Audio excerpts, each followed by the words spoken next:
Good day, this is Roxanne Miller and I'm New De Beer from New Earth, and this is Spirituality 101 Part 4. Today we're going to speak a little bit on meditation. So what is meditation? We believe that meditation is truly about quietening the mind and not letting the mind control you. And what does that mean? We often find ourselves in the day thinking about past and thinking about future, and we're never really present in the present moment. So meditation is almost a tool to calm the mind and to keep it present and to gain control of it. So I just want to share my experience with regards to meditation. I have ADHD and a very, very busy mind. And when I became a psychic full time, it was very difficult to get messages from spirit and downloads because of this mind that's constantly talking and thinking in the background. So it was vital as for part of my business and career to learn to quieten that mind. And I started off with 10 minutes a day, and I used the focusing on a candle meditation, because when I closed my eyes, my mind would just go all over the show, and I would hear things and think about this, and eventually I'm 10 years ahead and 10 years behind. So looking at the candle for me kept my mind busy and it kept me in the present moment, and eventually I moved past that and was able to close my mind, and I focused on the breath, in and out halations, and that also helped quite a bit. And now I'm able to meditate and quieten the mind without needing to focus on anything. But a lot of people get very frustrated and say, I can't meditate. Well, yes, you can't meditate because you haven't done it consistently for long enough. And I truly believe, and I think we both believe, that meditation is like the foundation to connecting to divinity and connecting to your higher self. Yeah, so to me, meditation basically means reconnection with your own higher self, reconnection with your guides, reconnection with God or Source. A lot of us pray or ask for assistance, but we don't shut up long enough to listen or to hear the guidance that is being offered. And we rely too much on the ego side of the mind, which we call the monkey mind, to guide us, the narrator in the background, to make our decisions and things like that. And then we kind of feel disappointed at the end of the day if it doesn't give us enough potential or enough to work with, because we're not reconnecting with our higher self, which is our true essence. We are relying on the mind, the human side of the brain, to guide us throughout our day.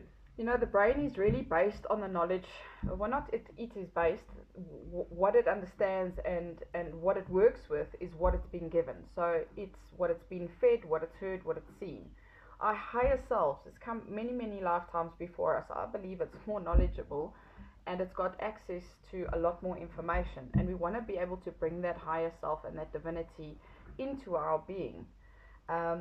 Just something I quickly want to explain to you, and this will make sense, a little bit more sense to understand why we need to. Imagine that you are at a festival and there's very loud music, a band is playing, and someone comes and whispers in your ear. You're not going to hear it because it's too loud, and that's pretty much what our thoughts do to us.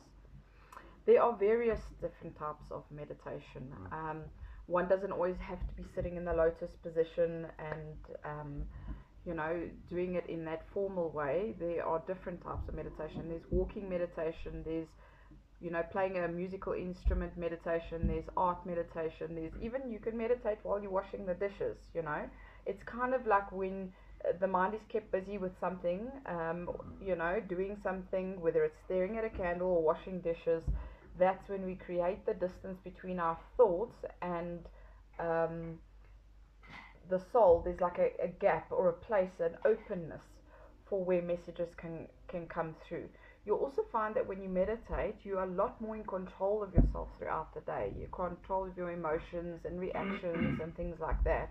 And if you look at many successful people out there, they always say that meditation, and another thing is exercise, is one of their routines, their daily routines. So it just goes to show, people don't like to necessarily continue with meditation because they don't see the benefits, because they haven't done it for long enough. But for us, it's part of our daily routine, and we actually have to do it to be able to connect to spirit and have quietened minds so that we can get the information that we need for the work that we do. Yeah, so the idea is also to not just respond to the automated messages in the mind, but to try and immerse yourself in what you're doing. So, how many people actually pay attention to what they're doing? Burn the food, scratch the car, whatever it is, Are because you hinting? because we are following the automated voice in our heads. We are not actually immersed in what we are doing, so we're not focused at all. Not We're not present. actually observing what's going on around us. We're just carrying through the motions, and yeah, then we ask ourselves why we make mistakes. So yeah, that's just a quick one. We can stand here for hours or sit here for hours and talk about meditation, but that's just a quick one from our side. We hope that you enjoy it, and please give yourself, if you're not meditating, give it a try. It's definitely worth it, and you can start with 10 minutes a day, and eventually work up to 20 minutes a day, and that will be more than sufficient. If you find it difficult to now sit still and meditate, try and so let's say you do gardening or you're listening to music, to really pay attention to what you're doing or pay attention to the sounds of the instruments in the song. That will be a good starting point for someone that can't sit still, that's got ADHD. So yeah, there are various forms of meditation and you can play around with them. We hope you have a wonderful day. Take care. Bye.